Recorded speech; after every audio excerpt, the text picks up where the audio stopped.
tadi. Iya. Berpikir rasional di sini, tapi saya mau bertanya, pertanyaannya adalah sebuah pernyataan dari para ahli, terutama para filsuf tentang berpikir rasional ini. Tapi saya mohon agar pernyataan ini dibingkai dalam, Buya kan mengusungnya itu kan reconstruction religion thought, merekonstruksi pemikiran agama. Iya. Jadi dalam konteks itu kita berbicara, jadi jangan dicap sebagai kemaksiatan intelektual.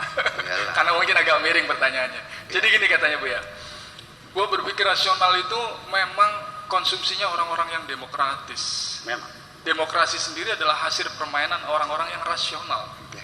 Sedangkan agama adalah permainan orang-orang yang irasional. Kenapa begitu? Karena demokrasi itu adalah nilai-nilainya harus kompatibel dengan lingkungan saat itu dan selalu evolutif.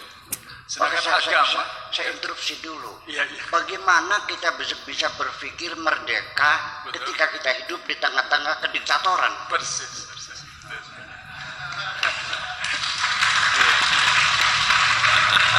Saya ingin mengcompare antara demokrasi dan agama, Buya. Justru saya ingin Buya mendiagnosa di mana faulty reasoningnya, di mana kesalahan berpikirnya ini.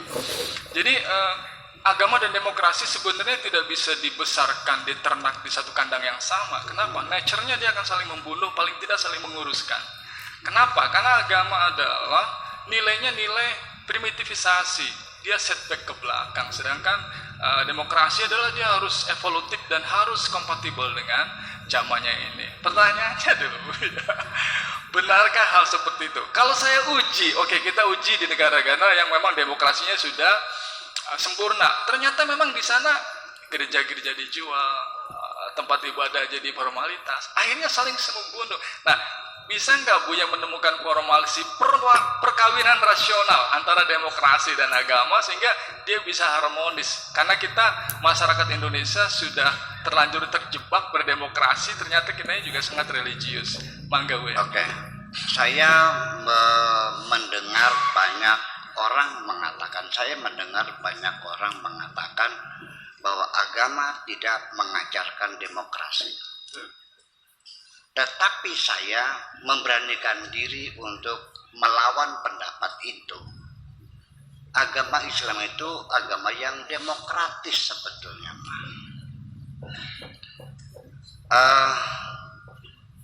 Sebab begini, Nabi Muhammad itu Nabi yang terakhir, Rasul terakhir, la nabiyya ba'dah. Apa yang dipahami orang mungkin tidak sama dengan pemahaman saya. Orang mengatakan dengan Nabi terakhir berarti agama sudah final. Tidak perlu ada Nabi lain yang menyempurnakannya. Tapi saya memaknai Nabi terakhir itu artinya sejak Nabi Muhammad turun, sejak itu kamu jangan bergantung terus kepada wahyu dari langit. Kembangkan otakmu semua. Berani nggak mengatakan begitu? Berani gitu. Itulah pertanyaan. Iya, sebab kalau kita lihat ayat Al-Quran, semuanya mendorong kita untuk berpikir, afalat taqilun, afalat yatadabbaruna al-Quran, afala ulul albab, inna fi dzalika liayatin liqaumin yatafakkarun. Itu mengolah pemikiran, berpikir. Dan tetapi orang salah paham. Sebetulnya Allah mengatakan afala yanzuruna ilal ibili kaifa khuliqat, apakah kamu tidak melihat onta bagaimana dicipta? Dikiranya melihat dengan mata. Suruh melihat itu maksud suruh meneliti. Onta itu bagaimana, makanya apa? Birahinya berapa bulan sekali, bagaimana berkembangnya, penyakitnya apa, kandungan protein di daging onta itu sama atau tidak dengan protein yang ada pada domba dan sebagainya. Betul nggak?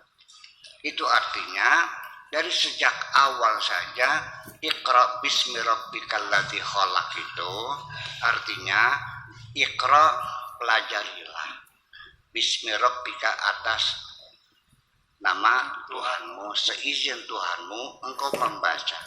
Alladzi khalaqa, yang telah mencipta. Artinya engkau telah mendapat izin dari Allah untuk membaca alam semesta ini sebagai ciptaan Allah. Kamu teliti semuanya untuk meningkatkan kesejahteraan kamu sebagai fasilitas. Ternyata tidak dibaca, hanya dilihat saja. Itu persoalannya.